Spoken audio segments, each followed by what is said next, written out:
Hi, I'm Lindsay Hull, Head of Thought Leadership at S&P Global Sustainable One. And I'm Esther Wielden, a Senior Writer on the Sustainable One Thought Leadership team. Welcome to ESG Insider, an S&P Global podcast where Esther and I take you inside the environmental, social, and governance issues that are shaping the rapidly evolving sustainability landscape. Climate Week is taking place in New York City September 22nd through 29th, and it's a big week for the sustainability world.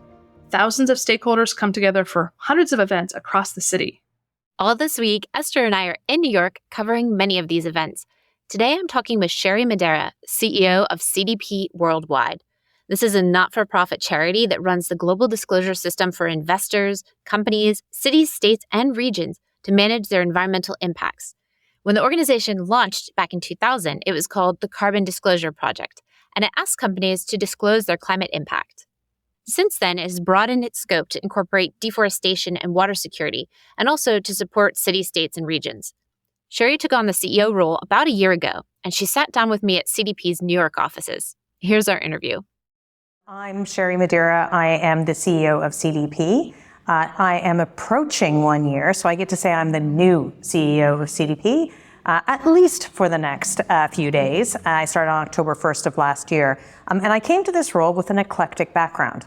I started as an investment banker, I was an entrepreneur, I moved to Asia as a diplomat, and worked with both data as well as technology, and very much rooted in financial services. Most recently, I was the Chief Industry and Government Affairs Officer for LSEG. That came from Refinitiv, so the deep data roots are definitely there.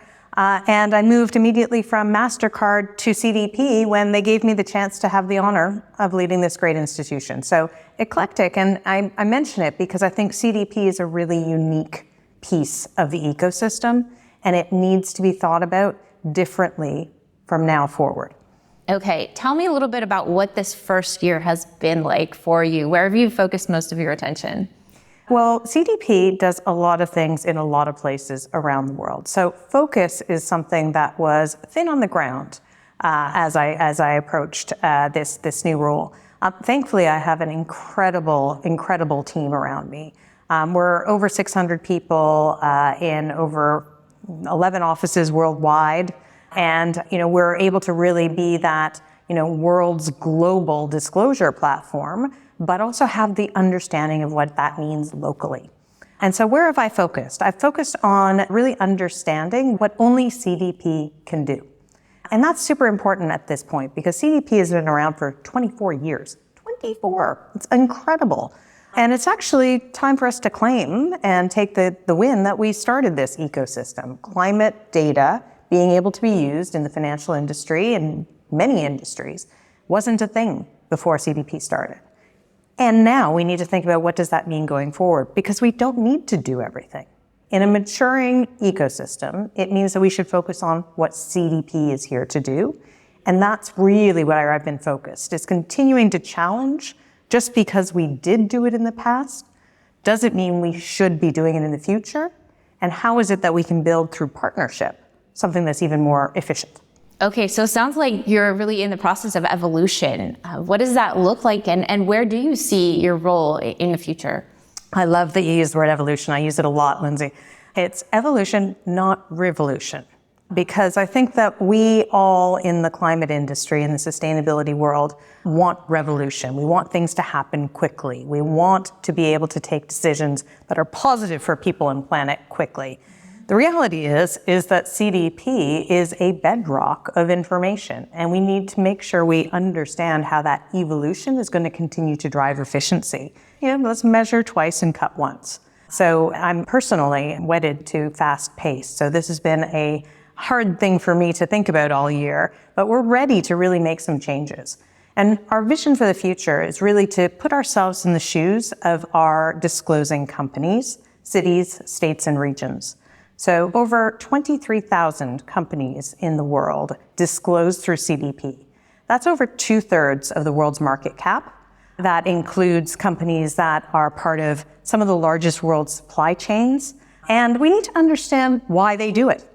Because if we don't understand why, we are in danger of missing the point as to why it is that they're going to do it in the future. So what we've determined is that there's really 3 drivers for a company to disclose, full stop. First one is access to capital. Second is business efficiency and being able to actually meet the business needs, for example, questions from their customer. And third is compliance. And increasingly, we're seeing that mandatory disclosures coming through. So access to capital, business efficiency, compliance. Let's keep it simple. It's the ABCs. If we forget the ABCs, we're actually going to lose corporates because that is actually the reason for them to be able to come to CDP and use us as that global disclosure platform. So we need to drive writing it once, using it many. So the same data works for A, B, and C. So trying to make sure that corporates only write it one time and use it for it all, that's squarely a rule for CDP going forward. Okay, and should we expect any changes in the near term? Any announcements coming at Climate Week where we're talking right now? Or is there anything you can share with us at this point? Well, we're, of course, the world's global climate disclosure platform, and we're also not-for-profit. And so we have a very core dual purpose, which is to make sure that we are delivering to customer bases, including supply chain owners and investors who are looking for this data, but also to make sure that the data is available for public good. So keep your eyes out for some announcements this week on that. But one thing I can be really proud of is the team has been working very hard with Brazil. And in particular, Brazil and CDP have decided to work together on the regulatory future in that important jurisdiction. So CVM is the regulator in Brazil who has agreed to adopt the ISSB, which is obviously the sustainability standard that is aligned with the IFRS Foundation.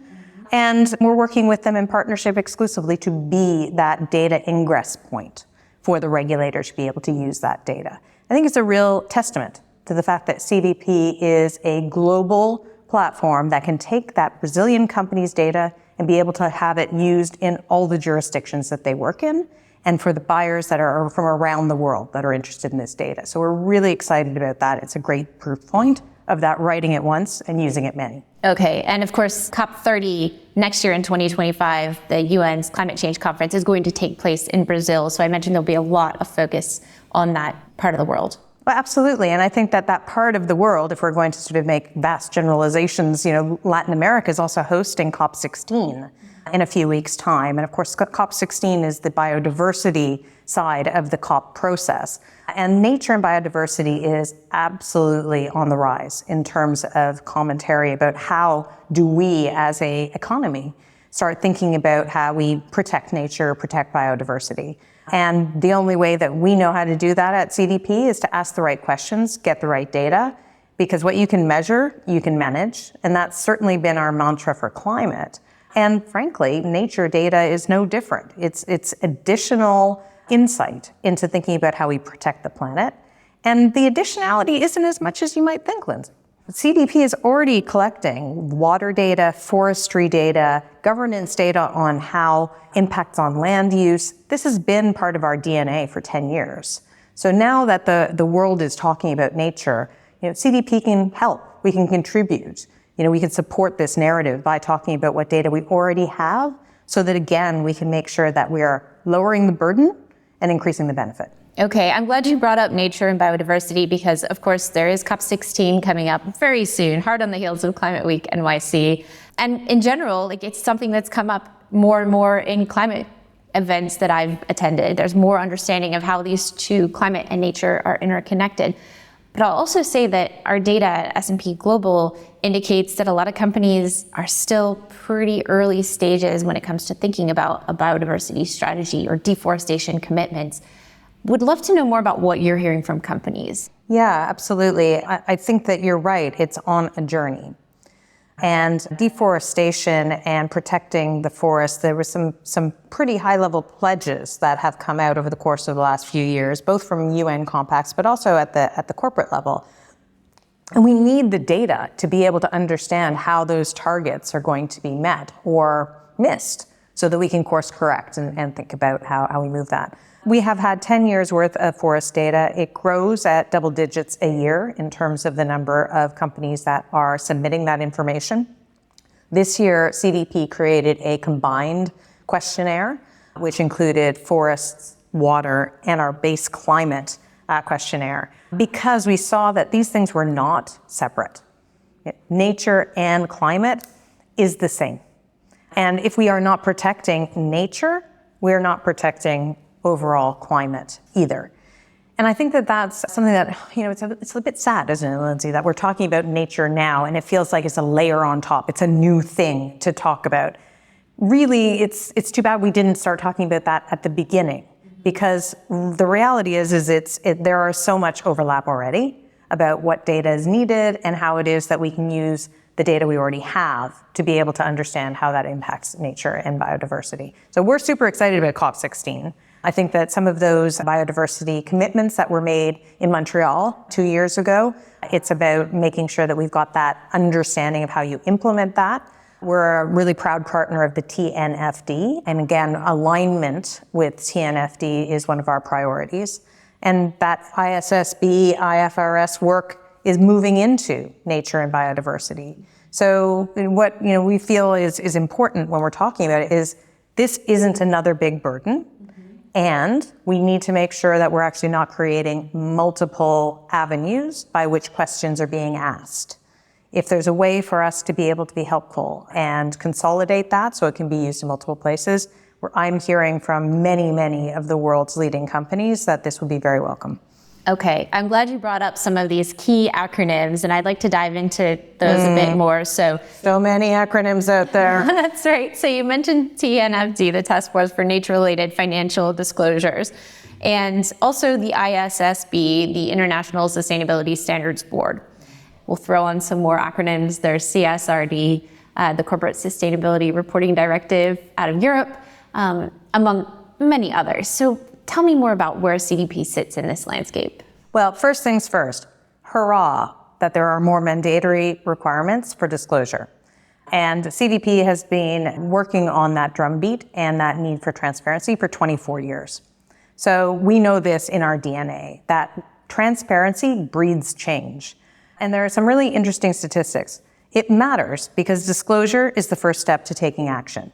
Disclosure for disclosure's sake is no good for anyone.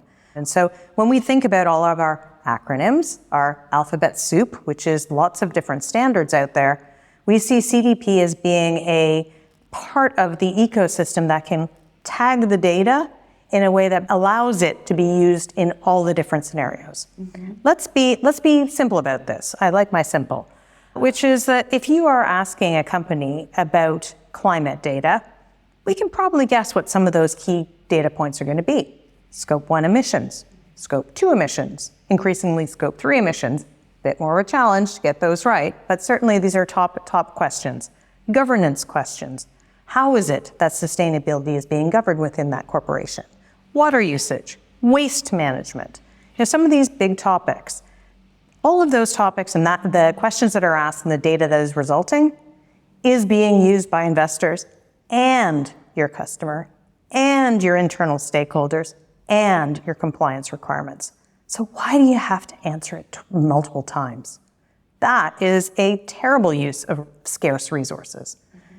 And CDP's view is that every dollar that you spend on reporting is a dollar you cannot spend on action. And that's just not okay. We need to be driving as an ecosystem more efficiency through that. So we definitely see that that is the way forward, even with more mandatory disclosure requirements, more mandatory acronyms that are out there in the world, but they all have a jurisdiction. You mentioned CSRD, which is a European initiative. You mentioned probably CSDD, another European one for your listeners to look up. And there's many more around the world, in Japan, in the UK, etc. CDP's jurisdiction is global. So we're creating that comparability at the data point level so that you can write once, read many, especially as a multinational or any company that exports.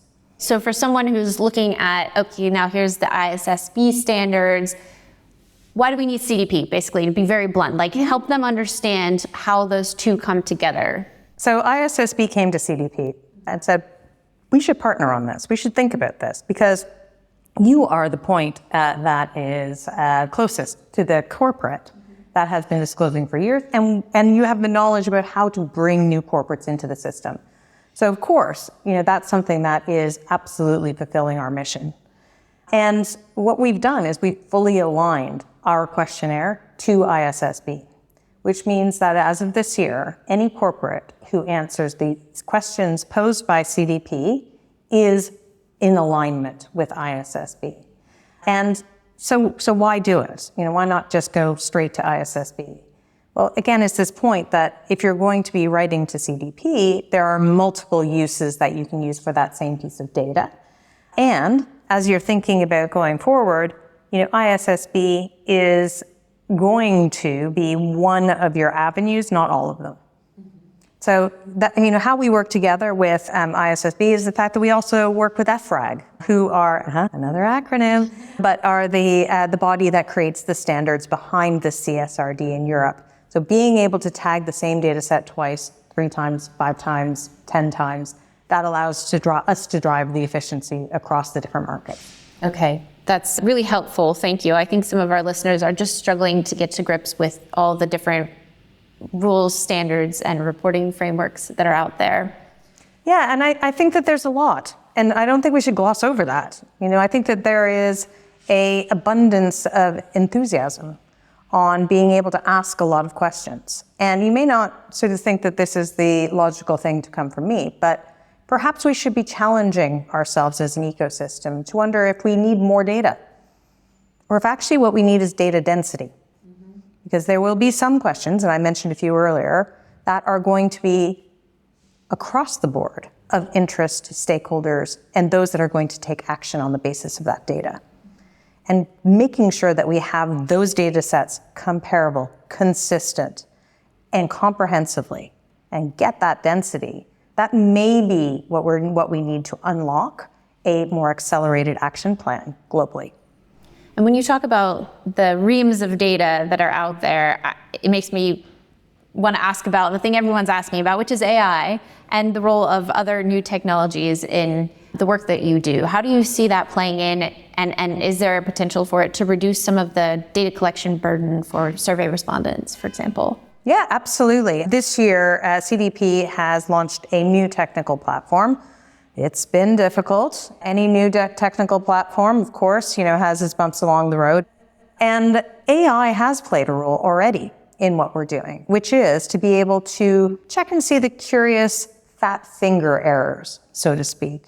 So AI can simply understand sort of where it is your data was last year versus what you're inputting this year, and be able to throw back a question mark that says, is this correct? Did you drop a 0? Did you add too many? And again, that logic is something that can happen at the point of inputting the data, which is actually quite powerful. So we're playing with that even more. So seeing how it is that you can really drive efficiency into the collection point. There's also opportunities to work with partners. So again, I mentioned partnership earlier, and we really need to go forward at CDP with as many partners across the ecosystem. We work with a group called CO2 AI, and they're looking at product level data. It's something that we helped co-develop, some of the thinking that went behind the product. And again, using AI data to be able to create sort of the comparability at the product level unlocks companies' ability to share more data. So again, there's, I think, many different avenues. And we need to, as CDP, think about which partners can help us along the way. Because frankly, let's be honest, CDP is here to surface new information. We're here because we are climate experts 24 years running, and we're being asked by the market, what's next, what's needed, what's critical, how is it that we can answer these questions with the most integrity. Technology is a tool, and we are really excited about using that tool, but it makes a lot of sense to do it with partners so we can move faster. Let me dig in more on the question of accuracy. What's the trend you would say when it comes to the accuracy of company reported emissions? And we'll start maybe by talking about just the scope 1 and scope 2. Yeah, I think that there's been a trend to more and more accuracy. I think that we can attribute the fact that more assurances and verification have gone into the system. So again, for CDP, we're not here to judge. We're here to help guide and to be able to collect and surface data for action. And one of those data points is, has this been externally assured? Has this been externally verified? Can you attach the proof of that? And again, I think this is also driving a rapid increase in quality in terms of the data points that are being entered into our system and are being shared through corporate sustainability reports and elsewhere. Because that verification really focuses the mind of corporates that are saying, I am standing behind this and I've invested in an external audit type function in order to make that real. And that's not something that is going away. That is something that's going to be accelerating because ISSB and others are requiring that assurance and verification in order to be able to be aligned with their standards. So I think that that is the biggest change as to driving quality. How are you thinking about Scope 3 emissions, and what kind of conversations are you having about Scope 3 at this point? Yeah, Scope 3 is really integral to what we provide to the marketplace. So we work with over 350 of the world's largest supply chains. Walmart, Carrefour, Lenovo, BT, so many of common international multinationals work with CDP in order to be able to ask our questions into their supply chain. Now, the challenge, of course, is getting enough density, there's that word again, in responses from a supply chain. Because you really are targeting sort of 80% to try and get a real feel for that. And it's improving. It's improving year on year, and it's difficult because you are really challenging some of the smaller end, the private companies, those that don't have the capacity, the bandwidth, the resources to be able to provide the data that is needed by the large supply chain owners. So if we're looking at it from a real economy type perspective, so industrials and manufacturing, et cetera, or even services, it has its challenges, but we are seeing that part of our organization grow more rapidly than others. So our disclosures are running at 26% year-on-year growth. Of that, actually, the work that we're doing with supply chains is in excess of 26%. It's over 30%. So I think that's an indication that there's a real desire for that data to come flowing through in a consistent way for two reasons. One is so that companies who avail themselves of the program can make a more accurate Scope 3 submission. Great. Important, but probably secondary in my mind to actually using that data. So just being able to disclose it is one thing. If actually you're looking at year on year, especially when Scope 3 emissions are 26 times higher on average than Scope 1 or Scope 2. So it is going to be a huge contributor to many companies around the world. And if that is the case, then year on year changes are going to come most significantly from your supply chain. So how do you do that? You need to look at the data that's being provided and be able to work with your supply chain to help facilitate investment in cleaner technologies, help facilitate investment in investing in renewables as opposed to using more traditional hydrocarbons. It is being able to encourage sort of how to minimize emissions of all different sorts, depending on what it was being produced. So that active participation in the supply chain is actually what's making the biggest difference. So again, what you can measure, you can manage, and I think that is a really good example of where the supply chain is coming to being. Financial services and thinking about Scope 3 and that. Just as tricky, but it's the same model, isn't it? So if instead of it being a buyer, it's a portfolio manager, it's a loan portfolio, it's a financier, be a pension fund or an insurance company, et cetera, that's looking at those companies that they're servicing in terms of finance. So it's the same methodology, and we have a number of our supply chain members are banks and asset managers who are doing just that. So I think that there is an increasing need, but the complexity remains. And what's your best advice for financial institutions and other corporations that are looking to address this challenge? I think that you need to start now. What we have seen is that companies that engage their supply chain, it is a journey, and we recommend a 3-year plan in order to be able to build up the density to really have a meaningful, rounded up number of your Scope 3. First year, having a return from the requests of 30 to 40% of those that you've identified in your supply chain is not unusual. And part of this is because the request needs to then come with capacity building. Why are you doing this? How do you answer these questions?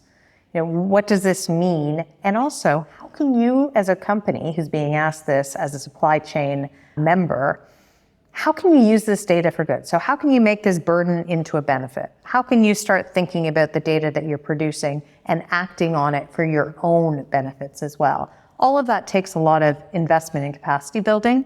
So if you start at 30 or 40%, you can work up to 60, 70, 80% in year 3 and 4. But I think it's about patience on that front. So my biggest advice is start now and do not expect 100% return from those that you request through your either portfolio or your own supply chain. It's just not realistic. Okay. Can I come back to what you said about disclosure for disclosure's sake? How do you avoid that? Because I think it's a really important question as there is this big ramp up in disclosure frameworks. Yeah, absolutely. So in some ways, it feels like CDP is at the head of this thinking curve. Because when you think about most of the mandatory disclosures, that is where that regulatory request ends. And the data is expected to be picked up by actors in the economy, be that an investor, be that a buyer, be that a company who's looking at using it to attract talent, et cetera. But the regulatory piece ends at the point of saying you must disclose. It doesn't tell you what good looks like. It doesn't tell you how you are versus your other comparable companies in your sector or in your region. And that's where CDP is already thinking ahead. So no disclosure for disclosure's sake says to us that every question we ask needs to be linked to what action could be taken from it and by who. Now, of course, you may need 3 or 4 or 5 or 10 questions in order to be able to be a group of data that's dense enough to take an action. But we need to actually have that very, very clear in our minds. And what CDP is hoping to do is continue our great work with policymakers to bring them on that journey as well, so that disclosure is the beginning and that they are actually promoting the actors in their own economies to be able to utilize that data. And we're very, very happy to share the mapping that we've already done, which is these are the data sets that lead to these potential actions, which moves the dial on how it is we're either moving capital at scale to more sustainable future, or indeed how it is that we as an economy are consuming in a much more sustainable way. You mentioned policymakers, and this week, alongside Climate Week, obviously, is the UN General Assembly taking place here in New York. And then we've got the COPs, the climate-focused COP and the biodiversity-focused COP. So a lot of opportunities for these issues to be discussed among decision makers. What are you hoping to see come out of Climate Week this week? Yeah, no, I think that we are looking for being able to make sure that partners know that we're here for change. And CDP has not been known as the simplest disclosure platform, and we need to do better because we need to listen to the partners that are in the ecosystem so that we can make sure that the years that come are increasingly use case focused. And I think that one of the things that is important this week, because you're right, Climate Week is not just a corporate grouping or event or like any other conference. UNGA, UN General Assembly, running in parallel, allows us to remind ourselves where it is that some of this data from a CDP perspective goes. So countries commit to NDCs, nationally determined contributions, through the COP processes you mentioned. And what is that? That is a target. That is a country-level target. And in order to meet those country-level targets, they need a plan. Countries need a plan. And the reality is that they have 2 levers to pull to achieve their target. One is their own spending in government. How is it that they are heating their buildings? How is it that they are making decisions about how they spend their money? And the second is policies. And what policies are they going to put into effect in their jurisdiction in order for their market to be able to meet the targets that they are setting in their NDCs? Well, how do you do that if you don't have a whole of economy approach and bring in the private sector, bring in non-state actors, bring in the corporates that disclose to CDP already in understanding in these jurisdictions, in these countries? How do you roll all that data up so you know where you're at? because a target only works if you have a baseline and a plan to be able to get there. And I think that we're not at a place where we should be globally. And so the UNGO work is something that we're contributing to be able to make that point and to be able to see how it is that we can be part of the solution, which is really determining how those NDCs get done. So a lot to look forward to this week and throughout this busy fall season of sustainability events. Sherry, I know you've got a lot on your plate this week. Anything that I haven't touched on, though, before you have to jet off to the next thing? Yeah, I think that one of the things I'd love to hear from your listeners is the thinking about what really matters. Often we can get really excited about the idea that says the data is not available. If we only had more data, we can actually take decisions. If the data was there, or if the data was more reliable, we could do different things. And of course, data is on a journey. I think all of us agree that it's not complete enough. We don't have a global picture on everything, but it's getting better. It's getting better really fast. So let's all not make data the scapegoat for doing good. Because even if we think about the financial markets, we're working on data from a financial system that isn't even joined up as it is. If you think about the standards there, GAAP, US GAAP, European GAAP, these are standards for financial reporting. They're different from the IFRS, which is also a standard for financial reporting. And somehow we have all figured that out and are able to still invest in companies and take a view. So let's be kind to ourselves and be able to take this journey quickly and with great dedication, but let's not make the perfect the enemy of the good. It's a great note to end on. Thank you so much for sitting down with me, Sherry. Oh, I appreciate your time, Lindsay. Have a great week. So as you can hear, there's a lot to look forward to in the days ahead. Please stay tuned as we bring you more special coverage from Climate Week NYC. Thanks so much for listening to this episode of ESG Insider. If you like what you heard today, please subscribe, share, and leave us a review wherever you get your podcasts. And a special thanks to our agency partner, the 199. See you next time.